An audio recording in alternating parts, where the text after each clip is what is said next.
Hello friends, எல்லாரும் எப்படி இருக்கீங்க? வாங்க, இன்னைக்கு நம்ம பார்க்க போகிறது குக் வித் கோமாளியில் நந்தகுமார் என்ன செஞ்ச ரெசிபி தான். தினையும் தேனும் எப்படி செய்யலான்னு பார்க்கலாம் வாங்க. தினை எடுத்துக்கோங்க. 30 நிமிஷத்துலேருந்து 1 hour வரைக்கும் நல்லா ஊற வச்சு தண்ணியெல்லாம் வடிச்சிட்டு இந்த மாதிரி ஒரு வெள்ளை துணியில் ஃபேன் காற்றுல நல்லா ஆற வச்சுருங்க. நல்லா ட்ரை ஆனதும் இதில் சுக்கும் ஏலக்காவும் போட்டு மிஷினில் கொடுத்து அரைச்சி வச்சுக்கிட்டிங்கன்னா, அதாவது வறுத்துட்டு அரைச்சி வச்சுக்கிட்டிங்கன்னா எப்போ வேணாலும் நீங்கள் லட்டு பிடிச்சிக்கலாம்.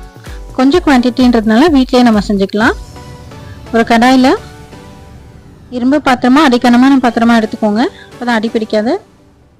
நல்லா ட்ரையாக வறுத்துக்கோங்க. நல்லா வறுபடட்டும். மழைக்காலத்துலாம் செய்யும்போது ஃபங்கஸ் வராமல் இருக்கணும், நல்லா வறுத்துக்கணும்.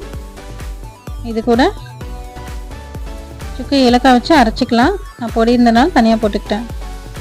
இதை நல்லா பிளேட்டில் ஆற வச்சுக்கோங்க. வெள்ளத்தை தண்ணி விட்டு கேஸில் வச்சு நல்லா கரைச்சி வடிகட்டி எடுத்து வச்சுக்கோங்க.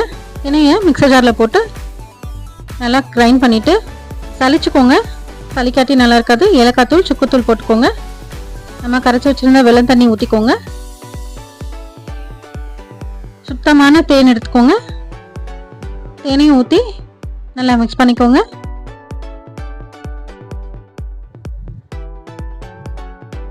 இதை கையால் நல்லா பசைஞ்சுக்கோங்க. உங்களுக்கு கையால் பசைய கஷ்டமாக இருந்தால் க்ளவுஸ் போட்டுக்கோங்க.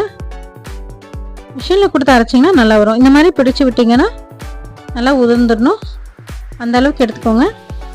வாங்க நம்ம லட்டு பிடிச்சிடலாம். லட்டு பிடிச்சிட்டு குழந்தைங்களுக்கு கொடுங்க, ரொம்ப நல்லது. என்னோட சேனல் பிடிச்சிருந்தனா லைக் பண்ணுங்கள், ஷேர் பண்ணுங்கள், கமெண்ட் பண்ணுங்கள், சப்ஸ்கிரைப் பண்ணுங்கள். ஞாபகமாக பெல் பட்டனை கிளிக் பண்ணுங்கள். என்னோட வீடியோஸ் அப்பப்போ அப்டேட் ஆகும். தேங்க்ஸ் ஃபார் வாட்சிங்.